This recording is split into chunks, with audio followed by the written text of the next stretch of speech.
ಒಂದು ಅರಸುಗಳು ಅಧ್ಯಾಯ 8. ಅನಂತರ ಅರಸನಾದ ಸೊಲೊಮೋನನು ದಾವೀದ ನಗರವಾದ ಚೀಯೋನಿನಿಂದ ಯೆಹೋವನ ಒಡಂಬಡಿಕೆಯ ಮಂಜೂಷವನ್ನು ಮೇಲೆ ತರುವುದಕ್ಕಾಗಿ ಇಸ್ರಾಯೇಲ್ಯರ ಹಿರಿಯರು, ಕುಲಾಧಿಪತಿಗಳು ಇವರೇ ಮೊದಲಾದ ಎಲ್ಲ ಇಸ್ರಾಯೇಲ್ ಪ್ರಧಾನ ಪುರುಷರನ್ನು ಯೆರೂಸಲೇಮಿಗೆ ತನ್ನ ಹತ್ತಿರಕ್ಕೆ ಕರೆಸಿಕೊಂಡನು. ಇಸ್ರಾಯೇಲ್ಯರೆಲ್ಲರೂ 7ನೇ ತಿಂಗಳಾದ ಅಶ್ವೀಜ ಮಾಸದಲ್ಲಿ ಜಾತ್ರೆಗೋಸ್ಕರ ಅರಸನಾದ ಸೊಲೊಮೋನನ ಬಳಿಗೆ ಕೂಡಿಬಂದರು. ಇಸ್ರಾಯೇಲ್ಯರ ಎಲ್ಲ ಹಿರಿಯರು ಕೂಡಿಬಂದಿರಲಾಗಿ ಯಾಜಕರು ಯೆಹೋವನ ಮಂಜೂಷವನ್ನು ಹೊತ್ತುಕೊಂಡರು. ಉಳಿದ ಯಾಜಕರು, ಲೇವಿಯರು, ದೇವದರ್ಶನದ ಗುಡಾರ, ಅದರಲ್ಲಿದ್ದ ಪರಿಶುದ್ಧ ವಸ್ತು ಇವುಗಳನ್ನು ಹೊತ್ತರು. ಅರಸನಾದ ಸೊಲೊಮೋನನು ಅಲ್ಲಿ ಕೂಡಿಬಂದಿದ್ದ ಎಲ್ಲ ಇಸ್ರಾಯೇಲ್ಯರು ಮಂಜೂಷದ ಮುಂದೆ ಅಸಂಖ್ಯವಾದ ಕುರಿದನಗಳನ್ನು ಯಜ್ಞ ಮಾಡಿದರು. ಯಾಜಕರು ಯೆಹೋವನ ಒಡಂಬಡಿಕೆಯ ಮಂಜೂಷವನ್ನು ತೆಗೆದುಕೊಂಡು ಬಂದು ಮಹಾಪರಿಶುದ್ಧ ಸ್ಥಳವೆನಿಸುವ ಗರ್ಭಗೃಹದಲ್ಲಿ ಕೆರೂಬಿಗಳ ರೆಕ್ಕೆಗಳ ಕೆಳಗೆ ಅದಕ್ಕೆ ನೇಮಕವಾದ ಸ್ಥಳದಲ್ಲಿ ಇಟ್ಟರು. ಕೆರೂಬಿಗಳ ರೆಕ್ಕೆಗಳು ಮಂಜೂಷವಿದ್ದ ಸ್ಥಳದ ಮೇಲೆ ಚಾಚಿದವುಗಳಾಗಿದ್ದರಿಂದ ಮಂಜೂಷವು ಅದರ ಕೋಲುಗಳು ಪೂರ್ಣವಾಗಿ ಅವುಗಳ ನೆರಳಿನಲ್ಲಿದ್ದವು. ಆ ಕೋಲುಗಳು ಬಹಳ ಉದ್ದವಾಗಿದ್ದರಿಂದ ಅವುಗಳ ತುದಿಗಳು ಗರ್ಭಗೃಹದ ಎದುರಿನಲ್ಲಿರುವ ಪರಿಶುದ್ಧ ಸ್ಥಳದಲ್ಲಿ ನಿಂತವರಿಗೆ ಕಾಣಿಸಿದರೂ ಹೊರಗೆ ನಿಂತವರಿಗೆ ಕಾಣಿಸುತ್ತಿರಲಿಲ್ಲ. ಅವು ಇಂದಿನವರೆಗೂ ಅಲ್ಲೇ ಇರುತ್ತವೆ. ಮಂಜೂಷದಲ್ಲಿ 2 ಕಲ್ಲಿನ ಹಲಿಗೆಗಳ ಹೊರತಾಗಿ ಬೇರೇನೂ ಇರಲಿಲ್ಲ. ಯೆಹೋವನು ಐಗುಪ್ತದಿಂದ ಬಂದ ಇಸ್ರಾಯೇಲ್ಯರೊಡನೆ ಹೋರೇಬ್ ಬೆಟ್ಟದ ಬಳಿಯಲ್ಲಿ ಒಡಂಬಡಿಕೆ ಮಾಡಿಕೊಂಡ ಮೇಲೆ ಮೋಶೆಯು ಅವುಗಳನ್ನು ಅದರಲ್ಲಿಟ್ಟಿದ್ದನು. ಯಾಜಕರು ಪರಿಶುದ್ಧ ಸ್ಥಳದಿಂದ ಹೊರಗೆ ಬಂದ ಕೂಡಲೇ ಮೇಘವು ಯೆಹೋವನ ಆಲಯವನ್ನು ತುಂಬಿಕೊಂಡಿತ್ತು. ಯೆಹೋವನ ತೇಜಸ್ಸಿನಿಂದ ವ್ಯಾಪ್ತವಾಗಿದ್ದ ಮೇಘವು ಆಲಯವನ್ನು ತುಂಬಿಕೊಂಡದರಿಂದ ಯಾಜಕರು ಅಲ್ಲಿ ನಿಂತು ಸೇವೆ ಮಾಡಲಾರದವರಾದರು. ತರುವಾಯ ಸೊಲೊಮೋನನು, ಯೆಹೋವನೇ, ಕಾರ್ಗತ್ತಲಲ್ಲಿ ವಾಸಿಸುತ್ತೇನೆಂದು ಹೇಳಿದ್ದಿ. ನಾನು ನಿನಗೋಸ್ಕರ ಒಂದು ಮಂದಿರವನ್ನು ಕಟ್ಟಿಸಿದ್ದೇನೆ, ಅದು ನಿನಗೆ ಶಾಶ್ವತವಾದ ವಾಸಸ್ಥಳವಾಗಿರಲಿ ಎಂದು ಪ್ರಾರ್ಥನೆ ಮಾಡಿದನು. ಇದಾದ ಮೇಲೆ ಅರಸನು ಎದ್ದು ನಿಂತಿದ್ದ ಇಸ್ರಾಯೇಲ್ ಸಮೂಹದವರ ಕಡೆಗೆ ತಿರುಗಿಕೊಂಡು ಅವರನ್ನು ಆಶೀರ್ವದಿಸಿ, ಇಸ್ರಾಯೇಲ್ ದೇವರಾದ ಯೆಹೋವನಿಗೆ ಸ್ತೋತ್ರವಾಗಲಿ. ನನ್ನ ತಂದೆಯಾದ ದಾವೀದನಿಗೆ ಆತನ ಬಾಯಿ ನುಡಿದದ್ದನ್ನು ಆತನ ಹಸ್ತವು ಈಗ ನೆರವೇರಿಸಿಯದೆ. ಆತನು, ನಾನು ನನ್ನ ಜನರಾದ ಇಸ್ರಾಯೇಲ್ಯರನ್ನು ಐಗುಪ್ತದಿಂದ ಬರಮಾಡಿದಂದಿನಿಂದ ನನ್ನ ಪ್ರಜೆಗಳಾದ ಇಸ್ರಾಯೇಲ್ಯರನ್ನು ಆಳುವುದಕ್ಕೋಸ್ಕರ ದಾವೀದನನ್ನು ಆರಿಸಿಕೊಂಡೆನೇ ಹೊರತು ನನ್ನ ನಾಮದ ನಿವಾಸಕ್ಕೋಸ್ಕರ ಆಲಯ ಸ್ಥಾನವನ್ನಾಗಿ ಇಸ್ರಾಯೇಲ್ ಕುಲಗಳ ಯಾವ ಪಟ್ಟಣವನ್ನು ಆರಿಸಿಕೊಳ್ಳಲಿಲ್ಲ ಎಂದು ಹೇಳಿದ್ದನು. ನನ್ನ ತಂದೆಯಾದ ದಾವೀದನು ಇಸ್ರಾಯೇಲ್ ದೇವರಾದ ಯೆಹೋವನ ಹೆಸರಿಗೋಸ್ಕರ ಆಲಯವನ್ನು ಕಟ್ಟಬೇಕೆಂದು ಮನಸ್ಸು ಮಾಡಿದಾಗ ಆತನು ಅವನಿಗೆ, ನೀನು ನನ್ನ ಹೆಸರಿಗೋಸ್ಕರ ಒಂದು ಮನೆಯನ್ನು ಕಟ್ಟುವುದಕ್ಕೆ ಮನಸ್ಸು ಮಾಡಿದ್ದು ಒಳ್ಳೆಯದೇ ಸರಿ. ಆದರೂ ನೀನು ಅದನ್ನು ಕಟ್ಟಬಾರದು. ನಿನ್ನಿಂದ ಹುಟ್ಟುವ ಮಗನು ನನ್ನ ಹೆಸರಿಗಾಗಿ ಒಂದು ಆಲಯವನ್ನು ಕಟ್ಟಬೇಕು ಎಂದು ಹೇಳಿದನು. ಯೆಹೋವನು ತಾನು ಕೊಟ್ಟ ಮಾತನ್ನು ನೆರವೇರಿಸಿದನು. ಆತನ ವಾಗ್ದಾನದಂತೆ ನಾನು ನನ್ನ ತಂದೆಯಾದ ದಾವೀದನಿಗೆ ಬದಲಾಗಿ ಇಸ್ರಾಯೇಲ್ ಸಿಂಹಾಸನದ ಮೇಲೆ ಅರಸನಾಗಿ ಕೂತುಕೊಂಡು ಇಸ್ರಾಯೇಲ್ ದೇವರಾದ ಯೆಹೋವನ ಹೆಸರಿಗೋಸ್ಕರ ಈ ಆಲಯವನ್ನು ಕಟ್ಟಿದೆನು.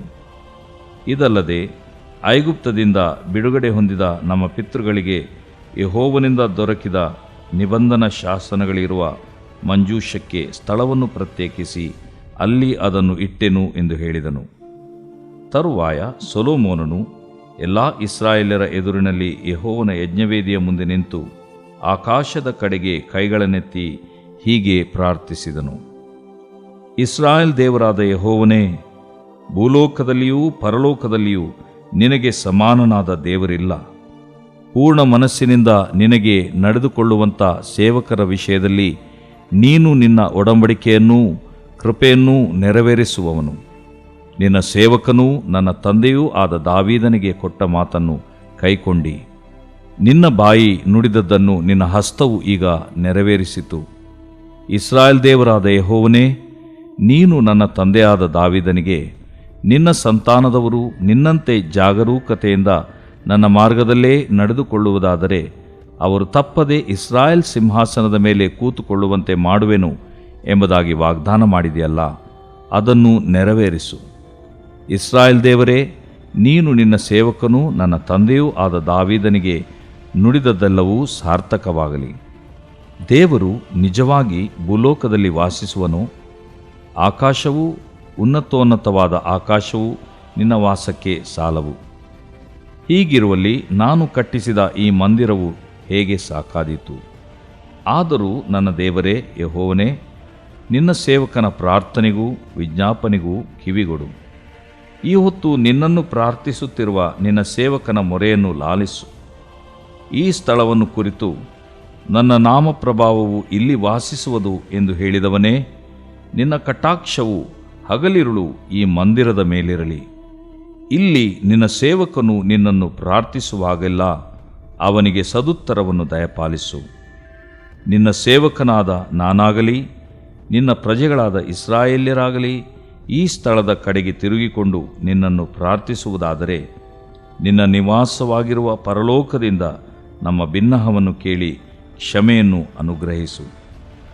ನೆರೆಯವನಿಗೆ ವಿರೋಧವಾಗಿ ತಪ್ಪು ಮಾಡಿದವನೆಂಬ ಸಂಶಯಕ್ಕೆ ಗುರಿಯಾದ ಮನುಷ್ಯನು ತಾನು ನಿರ್ದೋಷಿಯೆಂದು ಪ್ರಮಾಣ ಮಾಡಬೇಕಾದಾಗ ಅಂಥವನು ಈ ಆಲಯಕ್ಕೆ ಬಂದು ನಿನ್ನ ವೇದಿಯ ಮುಂದೆ ನಿಂತು ಪ್ರಮಾಣ ಮಾಡುವುದಾದರೆ, ಪರಲೋಕದಲ್ಲಿರುವ ನೀನು ಅದನ್ನು ಕೇಳಿ ನಿನ್ನ ಸೇವಕರ ವ್ಯಾಜ್ಯವನ್ನು ತೀರಿಸು.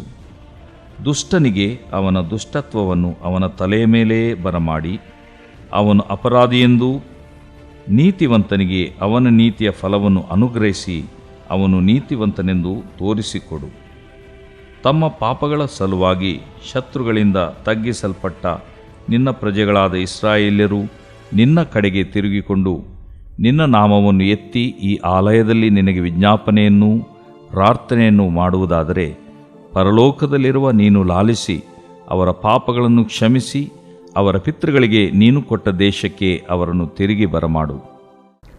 ದೇವರು ಪ್ರೀತಿಸುವ ಪ್ರೀತಿಯ ಬಿಗ್ ಜೆ ಟಿವಿ ಪ್ರಿಯ ವೀಕ್ಷಕರಿಗೆ ನಮ್ಮ ಕರ್ತನಾದ ಯೇಸು ಕ್ರಿಸ್ತನ ಹೆಸರಿನಲ್ಲಿ ನಿಮ್ಮನ್ನು ವಂದಿಸಿ ಸ್ವಾಗತ ಬಯಸುತ್ತಿದ್ದೇವೆ. ಬನ್ನಿರಿ, ಇಂದಿನ ನಮ್ಮ ಅಧ್ಯಾಯನ ಮೊದಲನೇ ಅರಸುಗಳ ಗ್ರಂಥ 8ನೇ ಅಧ್ಯಾಯ, first book of Kings chapter 8. ಈಗ 8ನೇ ಅಧ್ಯಾಯಕ್ಕೆ ಬಂದಿರುವಾಗ 1ರಿಂದ 8, 7 ಅಧ್ಯಾಯಗಳಲ್ಲಿ ಏನಿದೆ ಅಂತ ಒಂದು ಸಂಕ್ಷಿಪ್ತವಾಗಿ ಹೇಳಲಿಕ್ಕೆ ಇಷ್ಟಪಡ್ತೇನೆ. ಅದಕ್ಕೆ ಒಂದು ಹೆಸರು ಏನಂದರೆ how to build the church. ಸಭೆಯನ್ನು ಅಥವಾ ದೇವಾಲಯವನ್ನು ಕಟ್ಟುವುದು ಹೇಗೆ, 7 ಸೀಕ್ರೆಟ್ಸ್. ಮೊದಲನೇ ಸೀಕ್ರೆಟ್ ಏನಂತ ಹೇಳಿದ್ರೆ ಮೊದಲನೇ ಅಧ್ಯಾಯದಲ್ಲಿದೆ.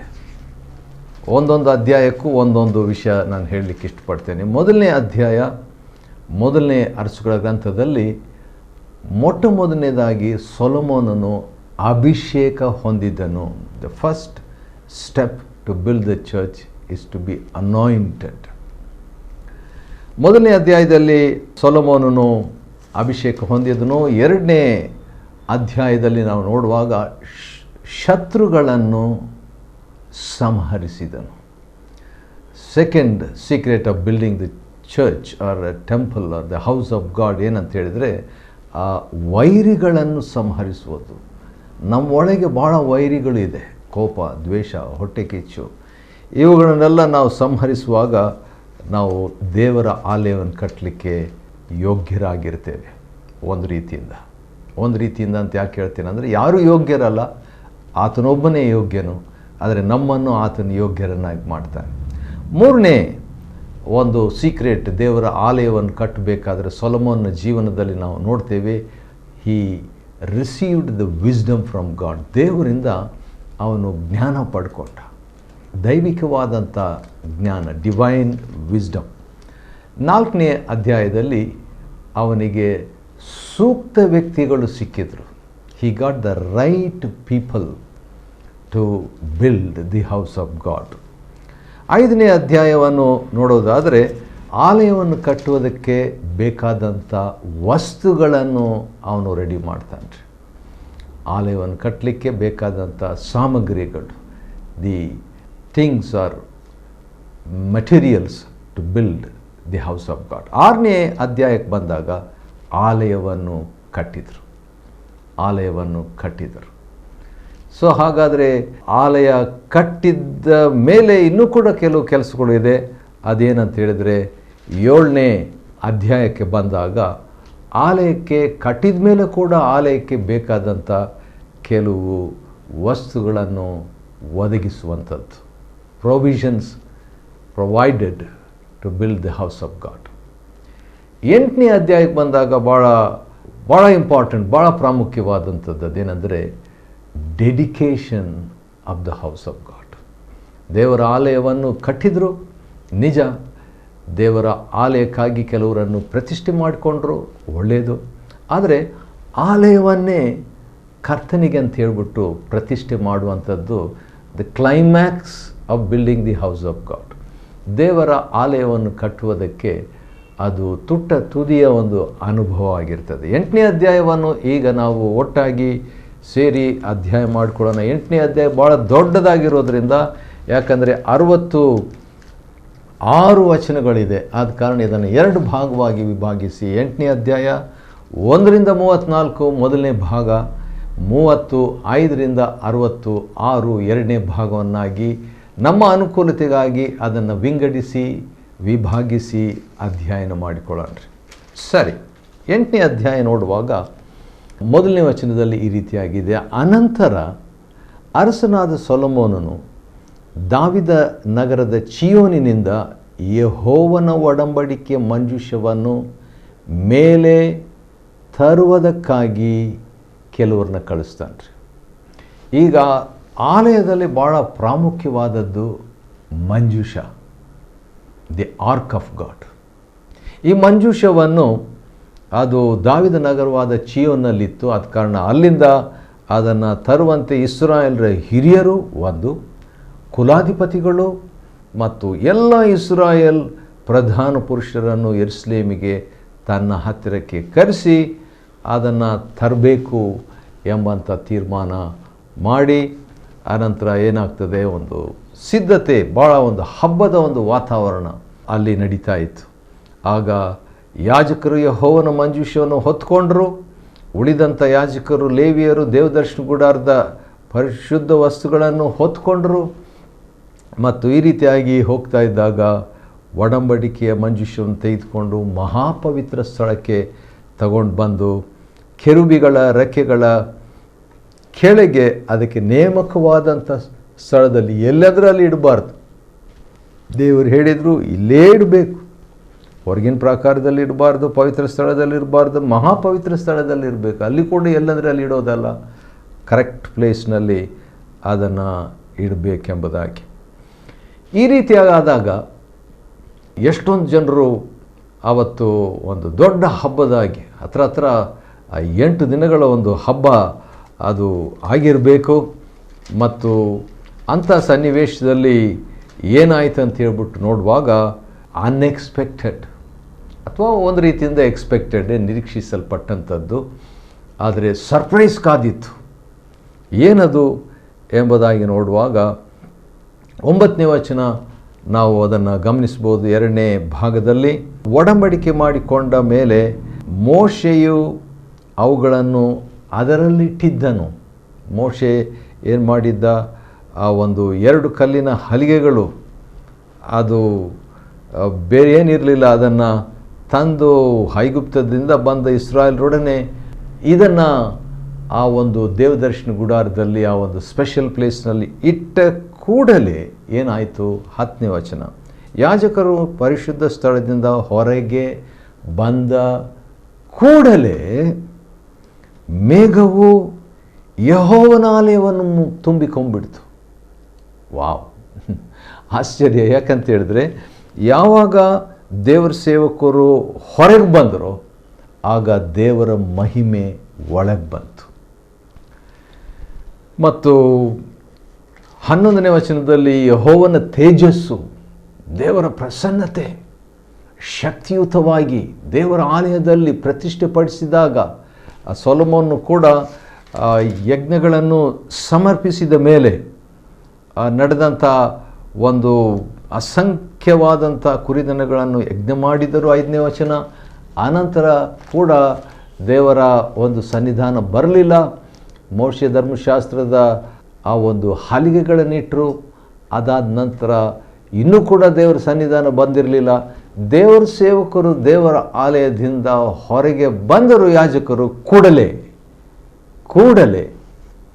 ದೇವರ ಪ್ರಸನ್ನತೆ, ದೇವರ ತೇಜಸ್ಸು, ದೇವರ ಮೇಘ ಅಲ್ಲಿ ಆಲಯವನ್ನು ತುಂಬಿಕೊಂಡಿತು.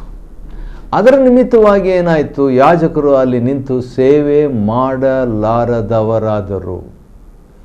The priest could not do the ministry. Wow, ಇದು ಭಾಳ ಆಶ್ಚರ್ಯವಾದಂಥ ಒಂದು ದೃಶ್ಯ. ಯಾಕಂತ ಹೇಳಿದರೆ, ದೇವ್ರ ಸನ್ನಿಧಾನ ಬಂದಾಗ ದೇವರೇ ಆ ಸೇವೆಯನ್ನು ಮುಂದುವರಿಸ್ತಾರೆ. ಮನುಷ್ಯನು ಮಾಡಲಿಕ್ಕೆ ಆಗದಂಥದ್ದನ್ನು ದೇವರು ಮುಂದುವರಿಸ್ಬಿಡ್ತಾರೆ. ಯಾಜಕನು ಮಾಡ್ತಕ್ಕಂಥದ್ದನ್ನು ಒಂದು ರೀತಿಯಿಂದ ಅದು ರೀಪ್ಲೇಸ್ ಅಲ್ಲ, ಆದರೂ ಕೂಡ ದೇವರೇ ಬಂದುಬಿಟ್ಟ ಮೇಲೆ ದೇವ್ರ ಸೇವಕನಿಗೆ ಏನು ಕೆಲಸ ಇಲ್ಲ. ರೈಟ್. ತರುವಾಯ ಸೊಲೊಮೋನನು ಏನು ಮಾಡ್ತಾನೆ? ಪ್ರೇಯರ್ ಮಾಡ್ತಾನೆ. 12ನೇ ವಚನದಲ್ಲಿ, ಯೆಹೋವನೇ, ಕಾರ್ಗತ್ತಲಲ್ಲಿ ವಾಸಿಸ್ತೇನೆಂದು ಹೇಳಿದ್ದಿ. ನಾನು ನಿನಗೋಸ್ಕರವಾಗಿ ಒಂದು ಮಂದಿರವನ್ನು ಕಟ್ಟಿಸಿದ್ದೇನೆ, ಅದು ನಿನಗೆ ಶಾಶ್ವತವಾದ ವಾಸಸ್ಥಳವಾಗಿರಲಿ ಎಂಬುದಾಗಿ ಅವನು ಪ್ರಾರ್ಥನೆ ಮಾಡ್ತಾನೆ. ಶಾಶ್ವತವಾಗಿ ಅದು ವಾಸಸ್ಥಳವಾಗಿರಲಿಲ್ಲ, ಯಾಕಂದರೆ 430 ವರ್ಷಗಳು ಸುಮಾರು ಆದಮೇಲೆ ಆ ಆಲಯ ಕೆಡವಲ್ಪಟ್ಟಿತು. ನೆಬುಕದ್ನೆಚ್ಚರ್ ಬಂದು ಅದನ್ನು ಕೆಡವಿದ್ರು. ಆದ ಕಾರಣ ಆದರೂ ಕೂಡ ಇದರ ಒಂದು ಬಯಕೆಯ ಪ್ರಾರ್ಥನೆ, ಶಾಶ್ವತವಾಗಿ ನಿನ್ನ ವಾಸಸ್ಥಳ ಇರಬೇಕು ಎಂಬುದಾಗಿ. ಇದರ ಬಗ್ಗೆ ಯೋಚನೆ ಮಾಡುವಾಗ ಅಪೊಸ್ತಲಕೃತ್ಯ 7ನೇ ಅಧ್ಯಾಯದಲ್ಲಿ ಒಂದು ವಾಕ್ಯ ನನಗೆ ನೆನಪಿಗೆ ಬರ್ತಿದೆ. ಅದರಲ್ಲಿ ನಾವು ನೋಡುವಾಗ ಅಪೊಸ್ತಲಕೃತ್ಯ 7ನೇ ಅಧ್ಯಾಯದಲ್ಲಿ ಸೊಲೊಮೋನನು ಆಲಯವನ್ನು ಕಟ್ಟಿದ್ರ ಬಗ್ಗೆ ಒಂದು ಹೇಳಿಕೆ. ಸರಿ, ಅದನ್ನು ನೋಡಿಕೊಳ್ಳೋಣ. 7ನೇ ಅಧ್ಯಾಯ ಅಪೊಸ್ತಲಕೃತ್ಯ ಮತ್ತು 49ನೇ ವಚನವನ್ನು ನೋಡುವುದಾದರೆ, ಅದಕ್ಕಿಂತ ಮುಂಚೆ ಕೂಡ ನಾವು ನೋಡಿಕೊಳ್ಳೋಣ. 47ನೇ ವಚನದಲ್ಲಿ, ಆದರೆ ದೇವರಿಗೋಸ್ಕರವಾಗಿ ಮನೆಯನ್ನು ಕಟ್ಟಿಸಿದವನು ಸೊಲೊಮೋನನು, ಆದರೂ ಪರಾತ್ಪರನು ಕೈಯಿಂದ ಕಟ್ಟಿದ ಮನೆಗಳಲ್ಲಿ ವಾಸ ಮಾಡುವವನಲ್ಲ. ಕೈಯಿಂದ ಕಟ್ಟಿದ ಮನೆಗಳಲ್ಲಿ ದೇವರು ವಾಸ ಮಾಡೋದಿಲ್ಲ ಅಂತೆ. ಸರಿ, ಆದರೂ ಆಗಿನ ಕಾಲದಲ್ಲಿ ಆ ದೇವರ ಆಲಯ ಅಂತ ಇಟ್ಟು ದೇವರ ಒಂದು ನಿವಾಸ ಪರಿಮಿತವಾಗಿತ್ತು, ಲಿಮಿಟೆಡ್ ಆಗಿತ್ತು. ಸರಿ, ನಿನಗೋಸ್ಕರವಾಗಿ ಮಂದಿರವನ್ನು ಕಟ್ಟಿಸಿದೆ, ಅದು ಶಾಶ್ವತವಾಗಿ ನಿನ್ನ ಒಂದು ವಾಸಸ್ಥಳವಾಗಿರಲಿ ಎಂಬುದಾಗಿ ಪ್ರಾರ್ಥನೆ ಮಾಡ್ತಾನೆ. ಒಂದು ಶಾರ್ಟ್ ಪ್ರೇಯರು, ಚಿಕ್ಕ ಪ್ರಾರ್ಥನೆಯನ್ನು ಸೊಲೊಮೋನನು ಮಾಡ್ತಾನೆ. ಇದಾದ ಮೇಲೆ ಅರಸನು ಎದ್ದು ನಿಂತಿದ್ದ ಇಸ್ರಾಯೇಲ್ ಸಮೂಹದವರ ಕಡೆಗೆ ತಿರುಗಿಕೊಂಡು ಅವರನ್ನು ಆಶೀರ್ವದಿಸಿ. ವಾವ್, ಇದು ಕೂಡ ನನಗೆ ಭಾಳ ಇಷ್ಟ. ಯಾಕಂತ ಹೇಳಿದ್ರೆ 15ನೇ ವಚನದಲ್ಲಿ ನಾವು ನೋಡುವಾಗ, ಅಥವಾ 14ನೇ ವಚನದ ಕೊನೆ ಭಾಗದಲ್ಲಿ ನೋಡುವಾಗ, ದೇವರ ಸನ್ನಿಧಾನದಲ್ಲಿ ದೇವರ ನಾಯಕನು ದೇವ ಜನರನ್ನು ಆಶೀರ್ವದಿಸೋದು ಒಳ್ಳೆಯದು. It's good that the servant are the leader blesses his people in the presence of God. ದೇವರ ಸನ್ನಿಧಾನ ಮೇಘವು ಆಲಯವನ್ನು ತುಂಬಿಕೊಂಡಿದ್ದಂಥ ವೇಳೆಯಲ್ಲಿ ಒಂದು ಪ್ರೇಯರ್ ಮಾಡಿ ಸೊಲೊಮೋನನು ದೇವ ಜನರನ್ನು ಆಶೀರ್ವದಿಸ್ತಿದ್ದಾನೆ. ಯಾವ ರೀತಿಯಾಗಿ ಏನು ಪ್ರಾರ್ಥನೆ ಮಾಡಿ ಏನಂತ ಹೇಳಿ ಆಶೀರ್ವದಿಸಿದ ಎಂಬುದು ನೋಡುವಾಗ 15ನೇ ವಚನದಿಂದ ಇರುವಂಥ ಒಂದು ದೊಡ್ಡ ಪ್ರಾರ್ಥನೆಯನ್ನು ನಾವು ನೋಡಿಕೊಳ್ತೇವೆ. ಯಾಕಂತ ಹೇಳಿದರೆ ಇದು ಬೈಬಲ್ನಲ್ಲಿ ಭಾಳ ದೊಡ್ಡ ಒಂದು ಪ್ರಾರ್ಥನೆ ಎಂಬುದಾಗಿ ನಾವು ಹೇಳ್ಬೋದು.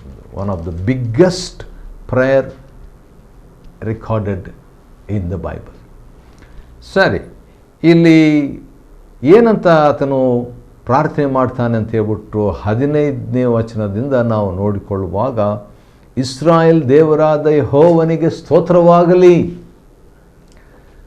ನನ್ನ ತಂದೆಯಾದ ದಾವಿದನಿಗೆ ಆತನ ಬಾಯಿ ನುಡಿದಿದ್ದನ್ನು ಆತನ ಹಸ್ತವು ಈಗ ನೆರವೇರಿಸಿದೆ. ಬಾಯಿ ದೇವರು ಮಾತಾಡ್ದ, ಈಗ ದೇವರ ಕೈ ಕಾರ್ಯಗತವಾಗಿ ಅದನ್ನು ನೆರವೇರಿಸಿದೆ. ದೇವರ ಬಾಯಿ ದೇವರ ಕೈ.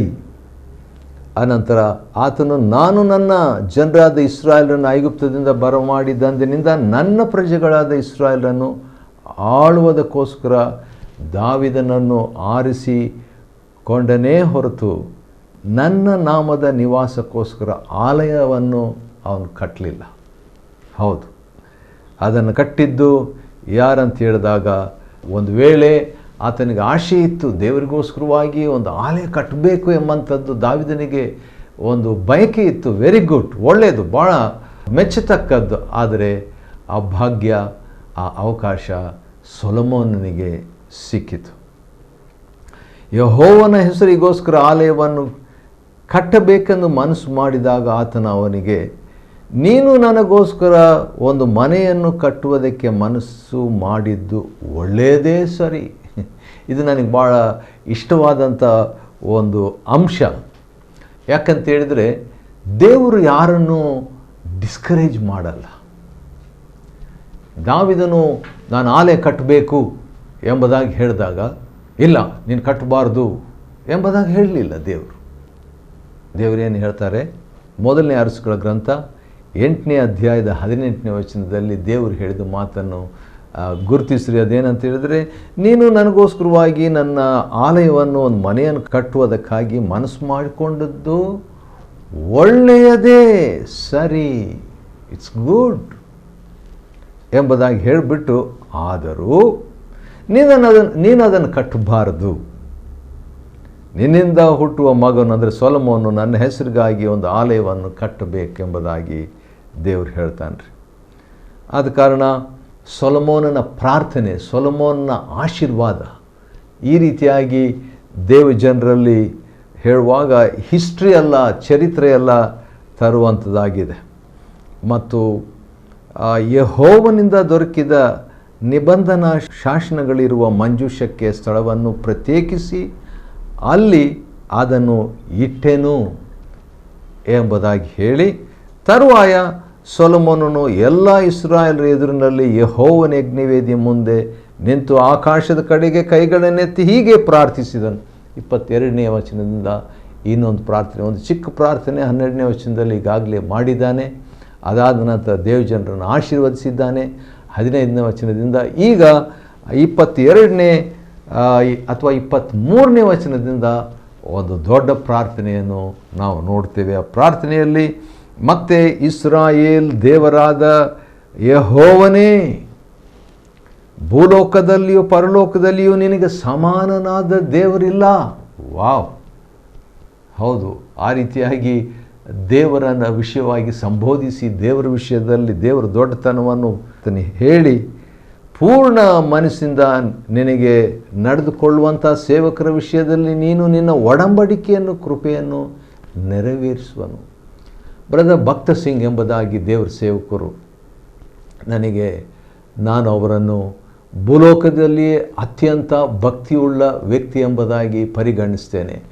ಅವರು ಪ್ರಾರ್ಥನೆ ಮಾಡುವಾಗ ಈ ಎಲ್ಲ ವಿಷಯಗಳನ್ನು ಹೆಚ್ಚಾಗಿ ಹೇಳ್ತಾರೆ. ಒಡಂಬಡಿಕೆಯನ್ನು ಪಾಲಿಸುವಾತನೇ, ಕೃಪೆಯನ್ನು ನೆರವೇರಿಸುವಾತನೇ 23ನೇ ವಚನ, ಕೊಟ್ಟ ಮಾತನ್ನು ನೆರವೇರಿಸುವಾತನೇ 24ನೇ ವಚನ, ಮತ್ತು ವಾಗ್ದಾನ ಮಾಡಿದಾತನೇ 25ನೇ ವಚನ, ಮತ್ತು ಹಾಗೆ ದೇವರ ಮಂದಿರದ ಬಗ್ಗೆ ಈ ರೀತಿಯಾಗಿ ಒಂದೊಂದು ಪ್ರಾರ್ಥನೆ ಅವರು ಮಾಡುವಾಗ ಈ ಸೊಲೊಮೋನನ ಪ್ರಾರ್ಥನೆಯಂತೆಯೇ ಕೂಡ ಇರ್ತಿತ್ತು. ಬಹುಶಃ ಸೊಲೊಮೋನ್ ಕೂಡ ನೋಡ್ರಿ, ದೇವರಾತ್ಮನ ಪ್ರೇರಿತನಾಗಿ ನನ್ನ ದೇವರೇ, 28ನೇ ವಚನದಲ್ಲಿ ನನ್ನ ದೇವರೇ ಎಂಬುದಾಗಿ ಹೇಳಿದಾಗ ಅದು ನನಗೆ ಭಾಳ ಖುಷಿ ಆಗ್ತದೆ. ಯಾಕಂತ ಹೇಳಿದ್ರೆ ಭಾಳ ಜನರು ದೇವರೇ ಅಂತ ಕರೀತಾರೆ, ಅಥವಾ ಓ ದೇವರೇ, ಓ ಗಾಡ್, ಅಥವಾ ಸಾಮಾನ್ಯವಾಗಿ ಈಗೀಗ ಅದು ಕಾಮನ್ ಆಗಿಬಿಟ್ಟಿದೆ, ಓ ಮೈ ಗಾಡ್ ಅಂತ ಹೇಳ್ಬಿಟ್ಟು. ಆದರೆ ನನ್ನ ದೇವರೇ, personal god, god is my personal god. ದೇವರು ನನ್ನ ವ್ಯಕ್ತಿಗತವಾದ ದೇವರು. ಅಂಥ ಅನುಭವ ಭಾಳ ಜನರಿಗೆ ಇಲ್ಲ. ಅದು ಆ ಅನುಭವ ಯಾರಿಗೆ ಇರ್ತದೋ ಅಂಥವ್ರು ಧನ್ಯರು, ಅಂಥವ್ರು ದೇವರನ್ನು ಬಲ್ಲವರು, ಅಂಥವರು ಸಂತೋಷ ಭರಿತರು, ಅಂಥವರು ಆಶೀರ್ವಾದದಾಯಕರು, ಅಂಥವರು ದೇವರ ಪ್ರತಿನಿಧಿಗಳು. ಸರಿ, ಮತ್ತು ಸೊಲೊಮೋನನು ಮುಂದೆ ಕೂಡ ಪ್ರಾರ್ಥನೆ ಮಾಡುವಾಗ ಕ್ಷಮಾಪಣೆ, ನೀನು ಕ್ಷಮಿಸಬೇಕು, ಕ್ಷಮೆಯನ್ನು ಅನುಗ್ರಹಿಸು ಎಂಬುದಾಗಿ ಆತನು ಹೇಳ್ತಾನೆ. ಯಾಕಂದರೆ ದೇವರು ಕ್ಷಮಿಸುವ ದೇವರು. ನೆರೆಯವನಿಗೆ ವಿರೋಧವಾಗಿ ತಪ್ಪು ಮಾಡಿದ್ದಾನೆ ಎಂಬಂಥ ವಿಷಯ ಬಂದಾಗ ಆ ತಪ್ಪು ಸಂಬಂಧಗಳಲ್ಲಿ ತಪ್ಪು ಆಗ್ತಾ ಇರ್ತದೆ. ಆದರೆ ಆ ಬೇಗನೆ ಕ್ಷಮೆಯನ್ನು ಹೊಂದಿ ಸರಿಪಡಿಸಿಕೊಳ್ಬೇಕು. ದೇವರು ಕ್ಷಮಿಸುವ ದೇವರಾಗಿದ್ದಾನೆ. 33ನೇ ವಚನದಲ್ಲಿ ಕೂಡ ತಮ್ಮ ಪಾಪಗಳ ಸಲುವಾಗಿ ಶತ್ರುಗಳಿಂದ ತಗ್ಗಿಸಲ್ಪಟ್ಟ ನಿನ್ನ ಪ್ರಜೆ, ಅಂದರೆ ಕೆಲವು ಸಾರಿ ದೇವರ ಪ್ರಜೆ ತಪ್ಪು ಮಾಡುವಂಥ, ಪಾಪ ಮಾಡುವಂಥ ಸಾಧ್ಯತೆ. ಅಂಥ ಸನ್ನಿವೇಶದಲ್ಲಿ ಏನಾಗ್ತದೆ, ನೀನು ನಿನ್ನ ಕಡೆಗೆ ತಿರುಗಿಕೊಂಡು ನಿನ್ನ ನಾಮವನ್ನು ಎತ್ತಿ ನಿನಗೆ ವಿಜ್ಞಾಪಿಸುವಾಗ ನೀನು ಅವರ ಪ್ರಾರ್ಥನೆಯನ್ನು ಲಾಲಿಸಿ ಅವರನ್ನು ಕ್ಷಮಿಸಿ ಮತ್ತು ದೇಶಕ್ಕೆ ಬರಮಾಡು ಎಂಬುದಾಗಿ 34ನೇ ವಚನದಲ್ಲಿ ಸೊಲೊಮೋನನು ದೇವಜನರ ವಿಷಯದಲ್ಲಿ ಪ್ರಾರ್ಥನೆ ಮಾಡ್ತಾನೆ ರೀ. ಮೊದಲನೇ ಅರಸುಗಳ ಗ್ರಂಥ 8ನೇ ಅಧ್ಯಾಯ 1ರಿಂದ 34ನೇ ವಚನವನ್ನು ಅಧ್ಯಯನ ಮಾಡಿಕೊಳ್ಳುವಂತೆ ದೇವರು ಕೊಟ್ಟ ಕೃಪೆಗಾಗಿ ಆತನಿಗೆ ಸ್ತೋತ್ರವಾಗಲಿ. ದೇವರು ನಿಮ್ಮನ್ನು ಆಶೀರ್ವದಿಸಲಿ.